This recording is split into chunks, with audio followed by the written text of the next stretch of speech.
বীর শহীদদের শ্রদ্ধা জানাতে ফুলে ফুলে সেজেছে সাভারের জাতীয় স্মৃতিসৌধ। মহান বিজয় দিবস উপলক্ষে গণপূর্ত অধিদপ্তর এই উপলক্ষে নানা প্রস্তুতি গ্রহণ করেছে।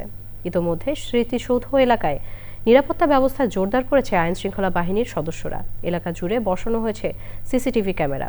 সাভার থেকে জাকির হাসানের পাঠানো তথ্য ও ভিডিও চিত্রে আল মুকসিদের রিপোর্ট।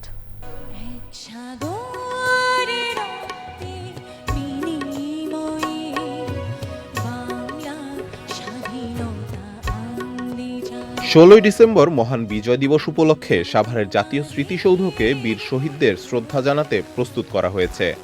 ধুয়ে মুছে রং তুলির আঁচড়ে বর্ণিল সাজে সাজানোর পাশাপাশি স্মৃতিসৌধ এলাকা জুড়ে কয়েক স্তরের নিরাপত্তা ব্যবস্থা নেওয়া হয়েছে বলে জানিয়েছে ঢাকা রেঞ্জের ডিআইজি রেজাউল করিম মল্লিক।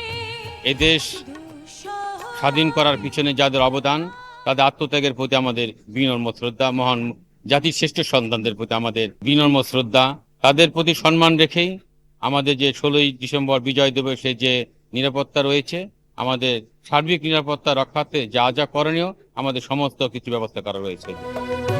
গণপূর্ত বিভাগের উপ সহকারী প্রকৌশলী আনোয়ার খান জানান, গত 6 নভেম্বর থেকে শুরু হয়ে শেষ হয়েছে স্মৃতিসৌধের ধোয়া মোছা ও রঙের কাজ। সৌন্দর্য বর্ধনে বিভিন্ন জাতের ফুলের চারা রোপণ, লাইটিং, সিসি ক্যামেরা স্থাপন সহ আয়োজনের সব প্রস্তুতির কাজ শেষ হয়েছে। গণপূর্ত অধিদপ্তরের উদ্যোগে জাতীয় স্মৃতিসৌধের পুরো কমপ্লেক্সকে ধুয়ে মুছে পরিষ্কার পরিপাটিকরণ, সিসি ক্যামেরা স্থাপন, লেক সংস্কার, রং তুলির কাজ, ফুল গাছ রোপণ সহ অন্যান্য আনুষঙ্গিক যে কাজগুলো ছিল ইতিমধ্যে তা সম্পন্ন হয়েছে।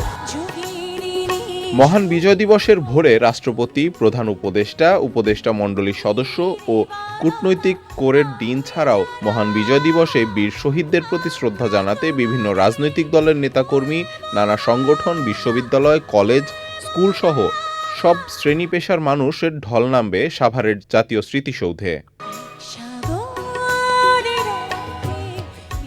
আল মুকসিদ, চ্যানেল আই।